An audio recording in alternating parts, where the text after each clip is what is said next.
that's come out from today is seize the profits from the polluters.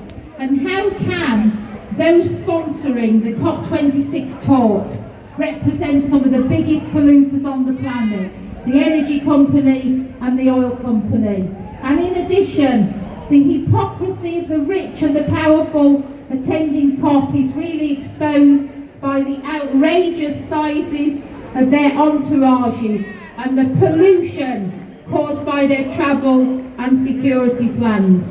We'll go up to the first speaker in a minute, but as I did on the forest, as I'm a trade union activist, I want to send a message of support to the Glasgow bin and cleansing workers who are actually on strike this week during the climate talks. Solidarity to them, and also to the Nottingham tram workers. You can imagine the vile media onslaught against those bin workers being brave enough to take action in the middle of the climate talks. But what their strike shows above all, actually, is apart from they are determined to get a decent pay rise off Glasgow Council, is the power of organised labour of the organised working class. And if the organised working class internationally go on the move against the polluting companies, then socialist change, not climate change, is possible. I'll move straight on to the first speaker. Probably needs no introduction, Alan Simpson, climate activist.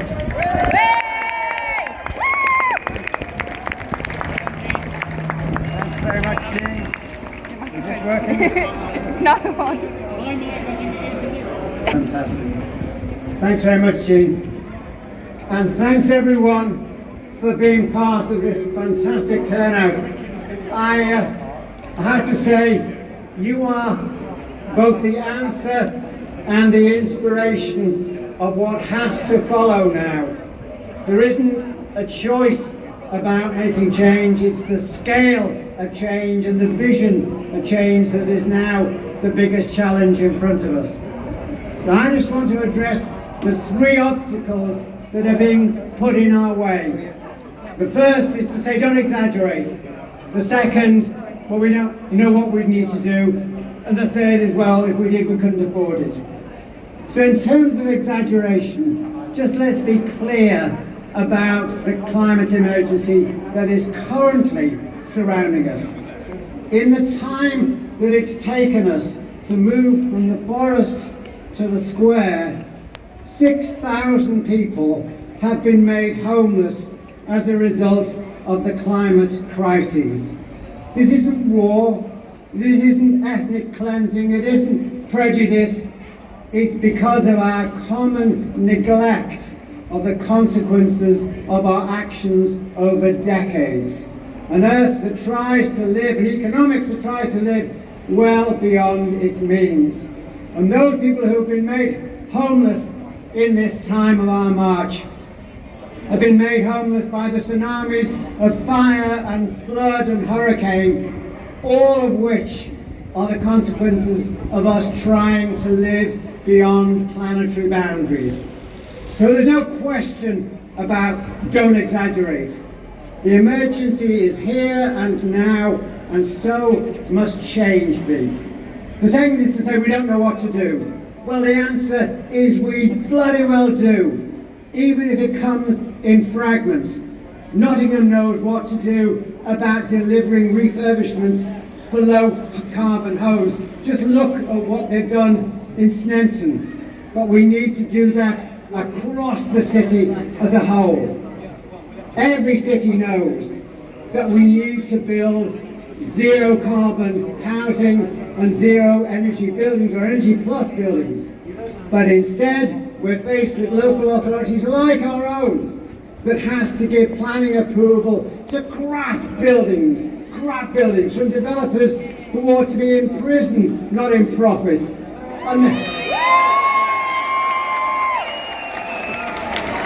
And they ought to be able to say, we will not give permission to anything that turns out to be the legacy of stuff that has to be cleaned up within a decade of being constructed. We know how to do it. We just have to have the power and the resources and the mandate to do so.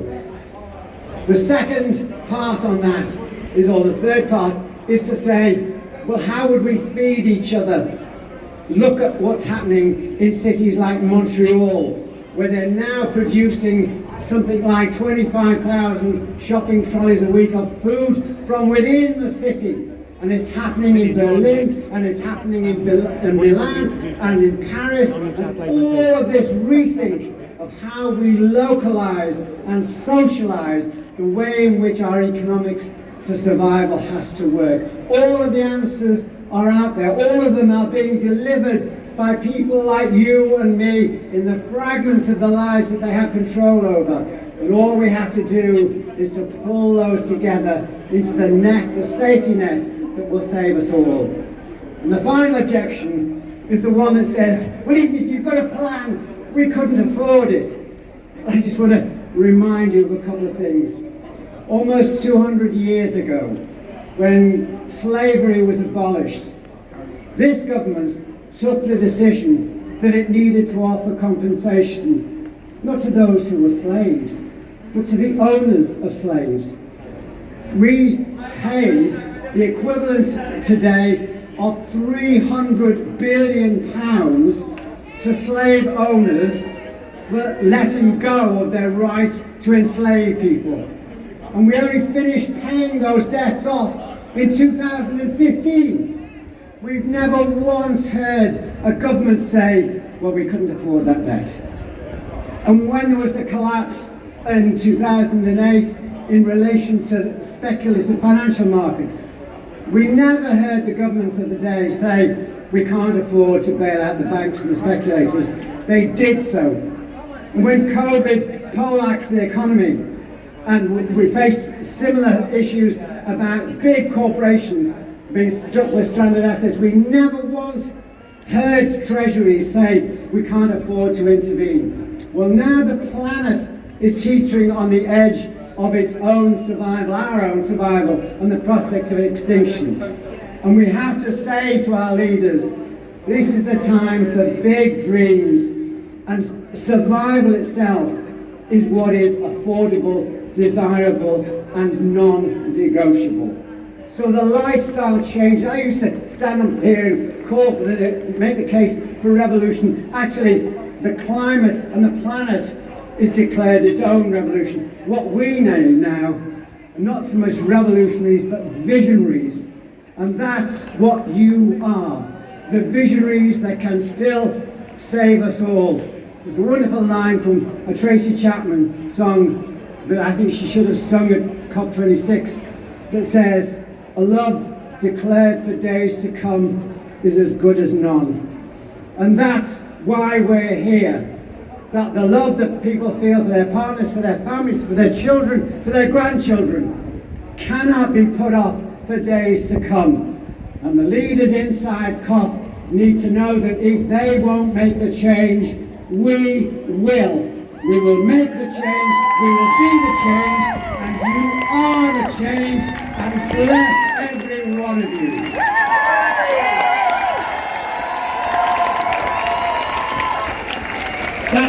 Thank you, Alan Simpson. I might have asked you this before, but I want to hear a cheer for yourselves, guys. For Nottingham people, let's hear you cheering. It's people in places like Nottingham that'll save the planet. Quick, John, what do we want? When do we want it? What do we want? When do we want it? What do we want? When do we want it? What do we want? When do we want it? Yeah!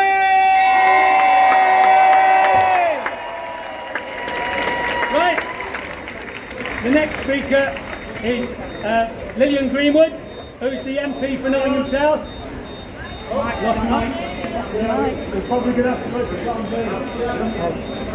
Can you hear me? Nottingham South, give Lillian a big round of applause, please. Thank you. Thank you. It's a critical moment for our city, for our country, and for our planet. Yesterday, thousands of people, young people, descended on Glasgow.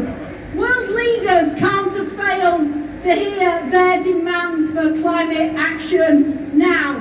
Today, all of you, we are joining people across the globe to demand climate justice.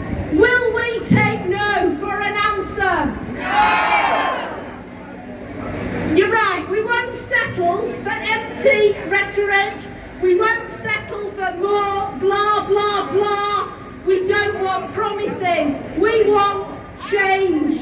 We want a society and an economy without exploitation, without inequality, and without carbon emissions. And when do we want it? Now! We know the excuses. Alan told you that it's too hard, that we can't afford it. But we're here today because we believe that a just transition to a zero carbon world is possible, and the price of inaction is extinction. We know that the rich industrialised countries like our own have caused the climate crisis.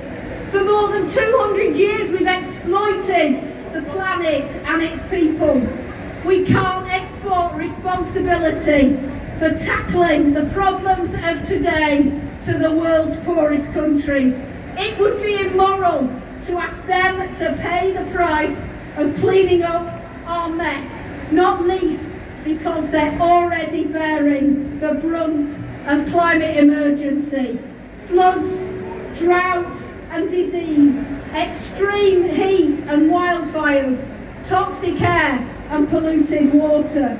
None of us are untouched, but for people from Barbados to the Maldives, from Tuvalu to Kenya, this is beyond urgent. Indigenous communities in the most vulnerable areas can't wait any longer.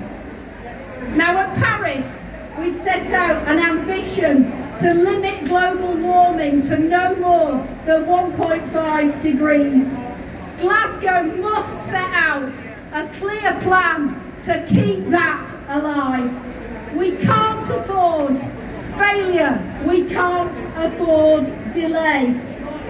Saying that we'll reach net zero by 2060 or 2070, those commitments are not to do something, but just not yet.